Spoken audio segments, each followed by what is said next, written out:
Breaking news. Breaking news. Breaking news.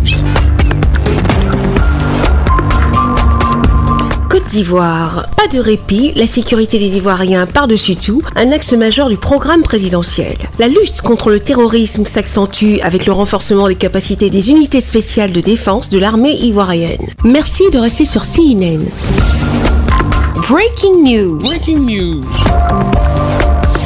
Des civils sont pris en otage par des terroristes à l'intérieur d'un bâtiment sur le littoral. Alertés, les forces de défense et de sécurité organisent une intervention dans l'urgence. Un poste de commandement mixte forces spéciales, unité d'intervention de la gendarmerie est mis en place. Les unités spéciales à bord des véhicules blindés se dirigent vers le site, débarquent et prennent position. L'opération de libération d'otages est enclenchée avec efficacité et prudence. L'unité d'intervention de la gendarmerie nationale en première ligne assiège le bâtiment. Prise à partie, le premier plastron est maîtrisé, le rez-de-chaussée est sécurisé. Au même moment, les forces spéciales héliportées, une fois au sol, se rendent directement au poste de commandement pour briefing. Après plus d'une heure d'assaut, les unités spéciales et de sécurité ont repris le contrôle du bâtiment.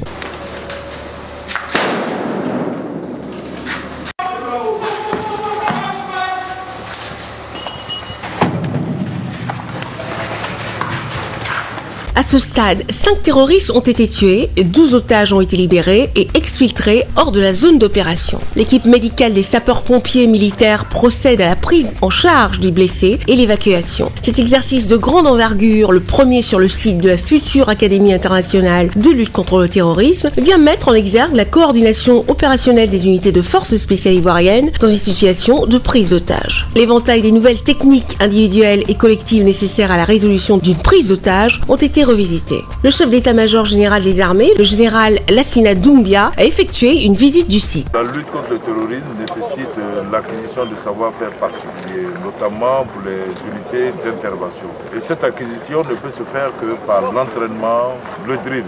Il est donc important pour nous de pouvoir regrouper régulièrement nos unités pour les amener à travailler sur des objectifs spécifiques, de sorte que tous parmi eux puissent acquérir les réflexes nécessaires. Cet assaut est le couronnement du premier stage de formation tenu sur le nouveau site de Jacquesville, dénommé Technique de contre-terrorisme et de libération d'otages. Ce stage de formation est initié par les cadres français en charge de modules de formation et d'entraînement de l'Académie internationale de lutte contre le terrorisme. Merci d'être sur CNN, la télévision autrement. Les programmes se poursuivent. Retrouvez en ligne toute l'info en continu sur C-Web Info, 100% info, non-stop.